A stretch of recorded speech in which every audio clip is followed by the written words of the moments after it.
guys, it's Glenn from glenscarcollection.com, and I hope you're having a great Labor Day. I'm doing an S2K drive with friends. We got about 4 S2000s, taking some back roads this morning. I got up at 4:30 a.m. to do this. So I hope you guys appreciate that. And I've had 3 different S2Ks. So my friends have 2006s and 2007 Honda S2000s. And so they have traction control and stability control. So we communicate with walkie-talkies, so sorry for the static there. 2006, they added traction control and stability control. If you've been following the channel, you know that I had a red 2006 S2000, so that did have traction control and stability control. But they had electronic throttles. So an 04 and 05 like mine's an 04, has actually a cable throttle. So when I hit the gas, what it does is immediate reaction because it's actually connected to the engine.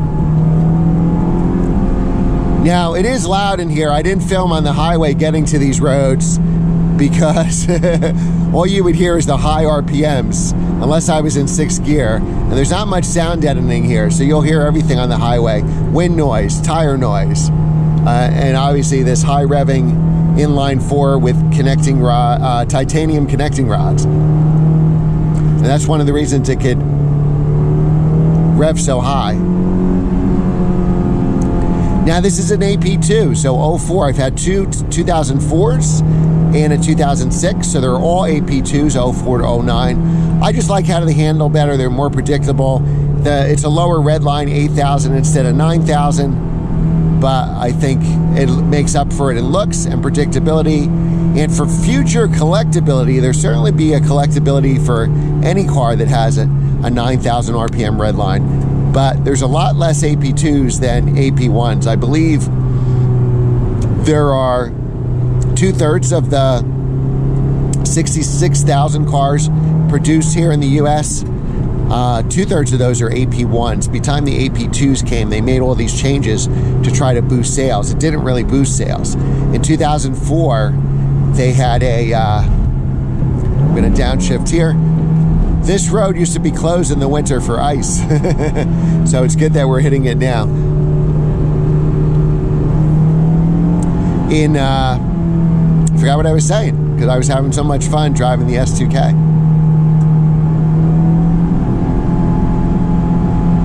This is probably the best shifting manual gearbox. The throws are nice and short.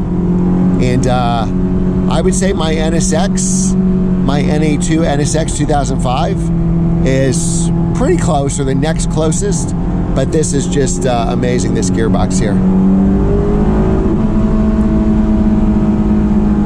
Now, the good thing about this car, or my NSX, is you could drive it hard like this and barely use any gas. I think you have a small tank, probably about 13 gallons, but it lasts a while, even driving spiritedly like this, just because, you know, it's a 4-cylinder. There's no turbos that are sucking up the gas. There's no extra cylinders sucking up the gas. So it does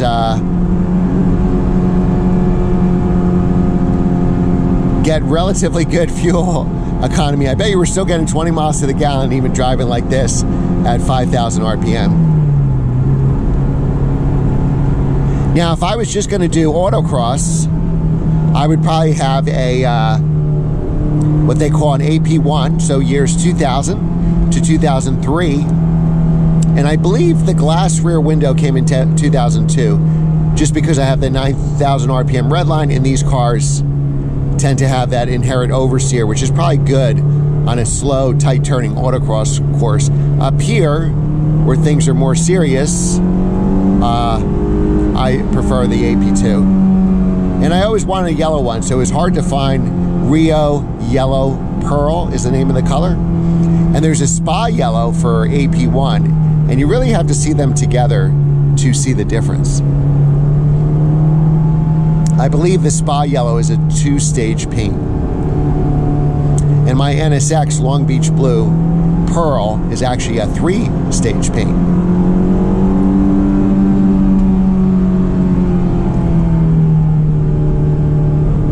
Wow, they actually paved these roads. These roads are actually smooth. I haven't been on these roads in a long time. All right, we'll have an acceleration up for you when we get to the end of this road. Now, with the top up, it's actually a little claustrophobic in here. I'm 6 feet tall, and I don't think I want to be that much taller than 6 feet tall. And one of the reasons is the steering wheel. The one thing Honda missed, they have all these redundant controls here for air conditioning, volume, you name it, that I always forget that I have, so I still use the main controls. But one thing they forgot is adjustable steering wheel. And I think if you're taller, you're going to want to adjust it. All right, so we'll get a little acceleration here.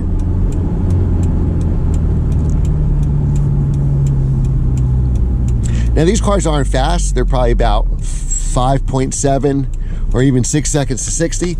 But let's go. Ah, they're waiting up for us.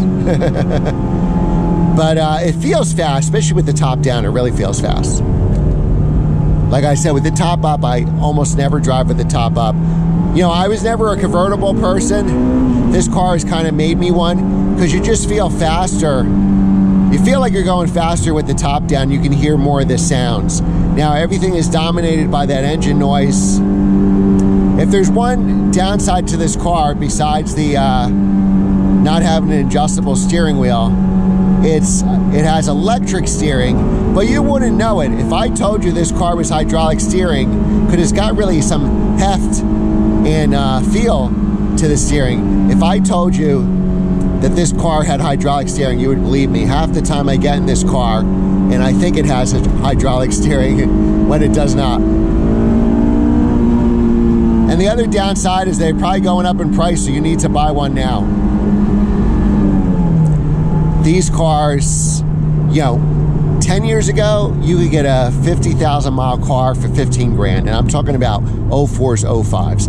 That's what I was talking about before. They weren't selling well when the AP2 came out. So they actually had a, believe it or not, these cars were 34,000, I think, in 04. And so that's probably a lot more in today's money. It's probably 50 in today's money. And they had a $299 a month lease because they weren't selling. 05, I believe they sell a little bit more. So they did a $329 a month lease. I remember many years ago walking into a showroom, much younger, and they had a slew of S2000s in any Honda dealer because they just weren't selling. But they did sell 66,000, but there is certainly collectability to them because there's very few stock examples. I did a video how to find like the perfect S2000, and you know, so many of them are modified, which might not be a bad thing for driving it, but certainly not the best thing for collectability. Stock examples always bring the most money.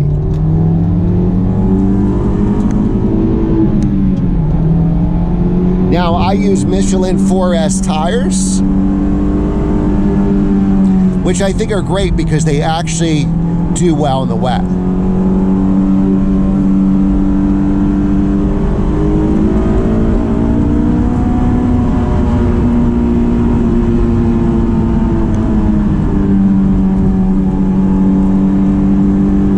All right, guys, the roads are going to get probably tighter, so I'm probably going to end the video.